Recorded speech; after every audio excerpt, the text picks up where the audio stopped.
Welcome to Metaphysical Life Support, a place to learn about the subtle and profound effects of metaphysics in our life.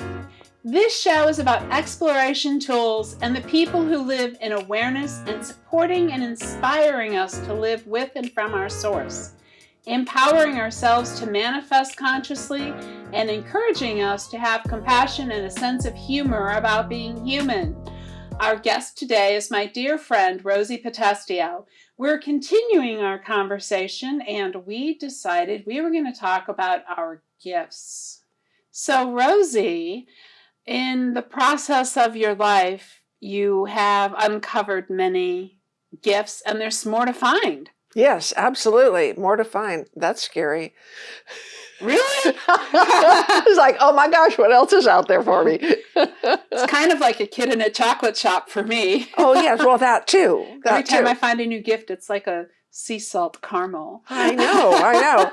So what would I consider my gifts? Oh, they are so many.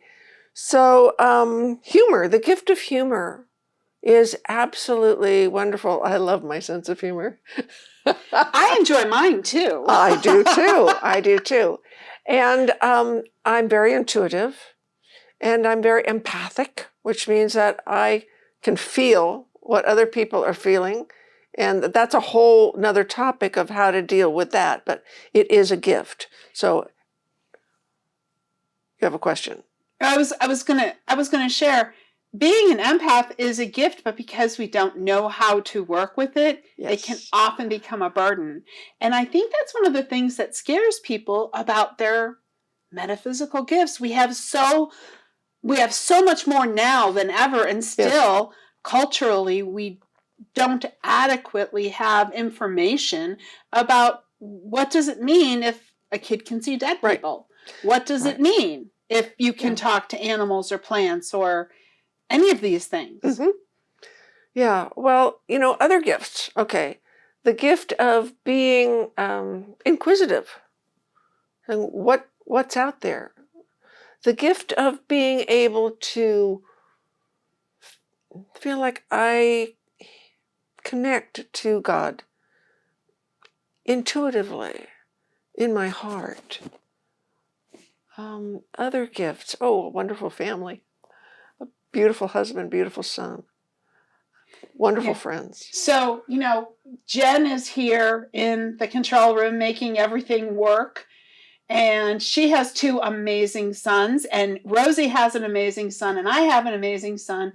And I was thinking about how incredibly annoying it would be to anybody but us if all three of us got together and talked about our sons. We'd enjoy it. And I want to add to that. Yesterday was Jen's birthday, and her sons came all the way up, along with my son, who's their friend, came all the way up from college so that they could be at their mom's birthday party because they knew that would mean something to them. So shout out to Jen and her amazing sons and all of her adopted children who love her so much. And shout out to our sons. So let's go to this idea of gifts and the gifts of family. One of the gifts that I know your father gave you was he gave you the gift of storytelling. Yes, he did. And this is something you cherish. I love stories. And he was a wonderful storyteller and very humorous. He loved humor and humorous stories. And yes, I did get that from him, as well as a love of music. He was also a musician. Yes, the stories. I love telling stories. I love listening to stories. I love fairy tales. I love myth. They're so deep. They're so rich in archetypal information, of human information, of who we are as human beings. So one of the gifts that we share is a love of psychology. Mm-hmm. Because as spiritual and metaphysical people who want to understand how things work, we have this psychological understanding that feeds us. And one of your tools that you use as a spiritual director and throughout your storytelling is the gift of archetypes, the understanding of archetypes.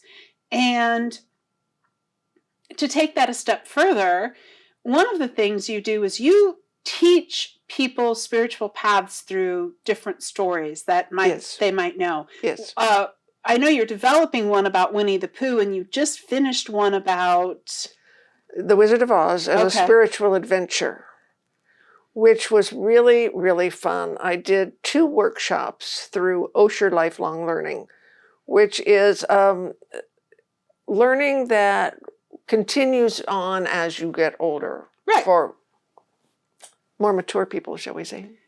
For those of us who have the leisure to study and learn. So we took the book, The Wizard of Oz. I took the book, The Wizard of Oz, the very first book, which was written 120 years ago.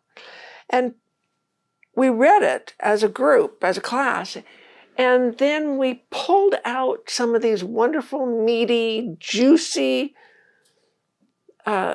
topics and discussed them. And so what I'm going to do now is let the audience know that we're actually going to have a whole segment on that, and I'm going to stay focused on you. Thank you, because I don't have my notes. Because it is but it is also so easy to focus on the things we're doing rather than ourselves. Right. So when we talk in terms of gifts, metaphysical gifts can be a lot of things.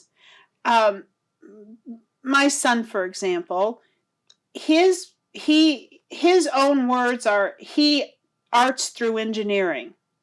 So he uses precision in his art. Your son is he has some very specific archetypes. And as he's matured in his life, his archetypes and the richness of his archetypes, he's getting to celebrate those.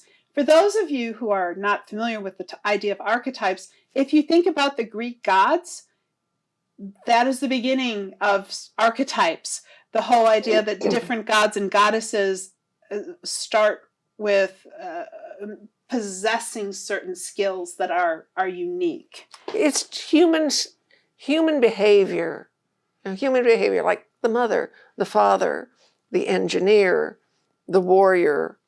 All of these are forms of human behavior. And we have some, we don't have others. We have some a lot of, we have others a little of. I do not have a quiet person archetype.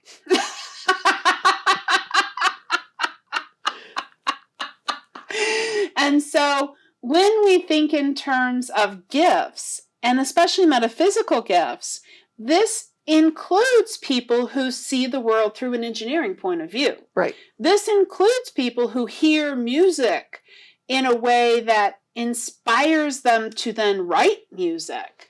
So gifts can be things like, in my particular case, I'm clairvoyant, I'm clairaudient, I have a lot of ability to communicate with the spirit world.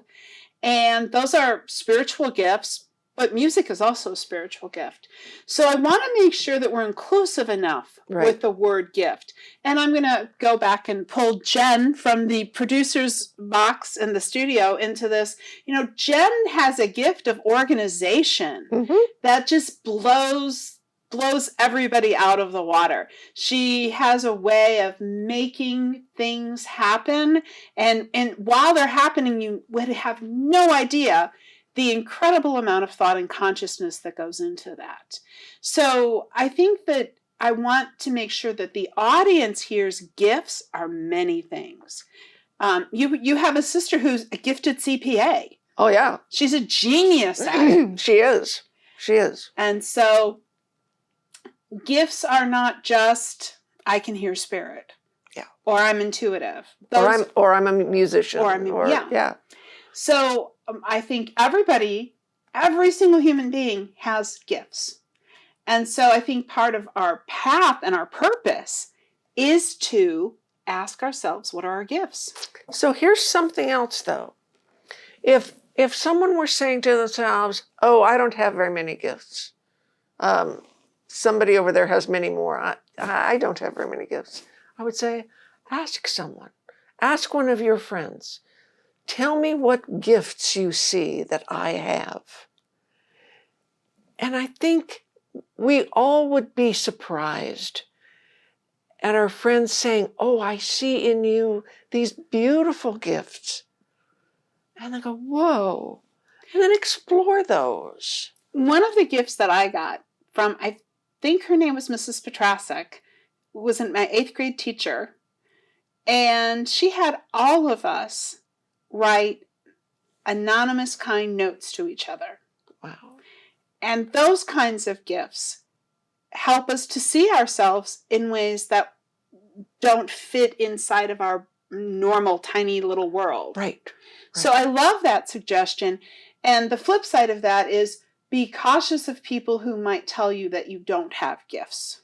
For example, it took me until I was in my 50s to accept that I had the gift of the archetype of the artist. It's not my primary archetype. My mom didn't think I was an artist. She wanted to discourage me from being an artist because artists didn't make any money back then. It was an impractical thing, and she didn't see it in me. It was something that was sort of always I secretly harbored. I would go to museums and shut off my phone and just sit there. And finally, in my 50s, I said, I'm going to try this. And you've seen me. I'm no Picasso, but at the same time, it's a gift because it brings me in connection with my soul. And maybe that's one of the things we want to say about gifts is something that brings us in connection with our soul, and that then maybe I think gifts are pieces of our soul. Like we're a puzzle. We're a puzzle, and we have all of these pieces, and we're looking for those pieces to kind of make us feel more like we're together. And as we feel and we see those pieces and we go, whoa, yeah, I'm a great mother, or I'm a good bookkeeper, or I'm great at helping people. I'm a great nurse. I'm a great teacher. All of these things, they put those pieces in until we get to a point where we say, whoa, I am a good person. I am a great person. Which circles us back around, as much as I hate cliches, to something we were talking about earlier, which is questioning is the cornerstone or the stepping stone of increasing consciousness. Mm-hmm. So questioning ourselves. Questioning, well, yeah, but we have to be kind of careful questioning ourselves, because that can take a form of, oh, well, I wasn't very good at that. I didn't do very well. As opposed to, how can I do better? Or, ooh, that looks interesting. I want to learn more about that. Or, I love music. Let's explore more kinds of music.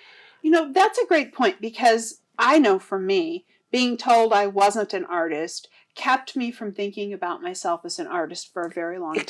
Exactly. And I'm going to expose something about my son here that he's told me, which was, I know he's got like musical genius, but he is conscientious about not always expressing the music. And I asked him why one time, and he said, because he can't get it to sound like he hears it. So we're going to talk more in the next segment. We're going to move on to another part of what we're exploring. And for right now, I'm going to say thank you. And I'm going to ask you to stick with us. Thank you, Rosie, for joining us today. Remember, you in the audience, to like, share, and comment so we can bring you more awesome people and metaphysical ideas for living well. I'm Naomi Eklund, and I want to thank you, our audience, for joining us on Metaphysical Life Support. Our purpose is to provide thoughtful and practical ways to explore the metaphysical reality of our life, to see where life starts and our most powerful journey toward manifesting the strength of our soul on this earth.